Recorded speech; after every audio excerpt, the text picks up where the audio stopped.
আছে, দেখা গেল তর্কে নেমে গেল, ওদের সাথে তর্কে নেমে গেল।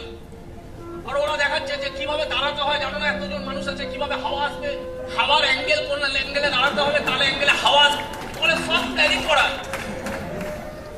সব প্ল্যানিং করা। বেশি বাড়তি কথা বললে লাস্টে একটাই ডায়লগ, তুমি আমাকে বোঝাবে। 30 বছর প্যাসেঞ্জারি করছি, 30 বছর।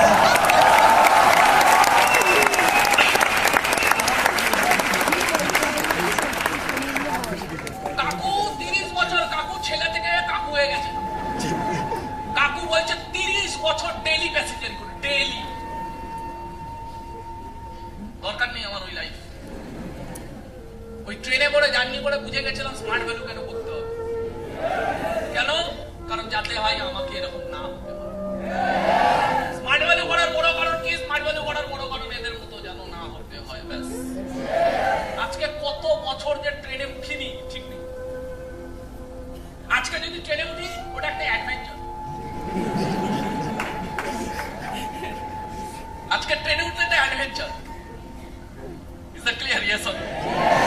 তখন বাসে চড়তাম, বাসে এইভাবে দাঁড়িয়ে আছি, খান ঝরছে, এইভাবে।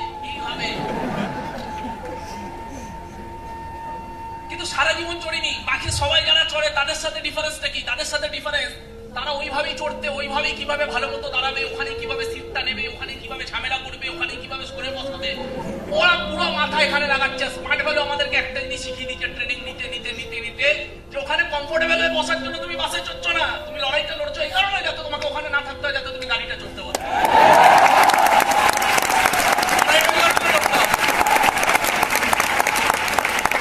ট্রেনে হাওয়া খাওয়ার জন্য তুমি উঠছো না, তুমি ট্রেনে এই কারণে উঠছো যাতে তুমি এখানে 2-3 বছর 4 বছর 5 বছর ঘুরতে পারো, 5 বছর পরে সুজিতের মতো একটা গাড়ি নিয়ে স্মার্ট ভ্যালুতে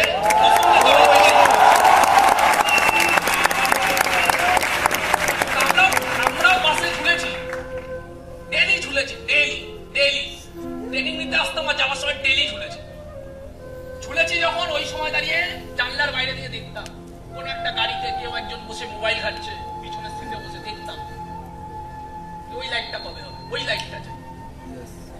গাড়িটাও দেখতাম, ব্যথাটাও যেমন ছিল, ব্যথার সাথে স্বপ্নটাও ছিল যে ওই লাইটটা চাই, ওই গাড়িটা চাই, ওই গাড়িতে বসে থাকো ওই মানুষটার মতো চাই, ওখানে বসে দেখে গাড়িটার এসিটা হাওয়া কেমন হয়।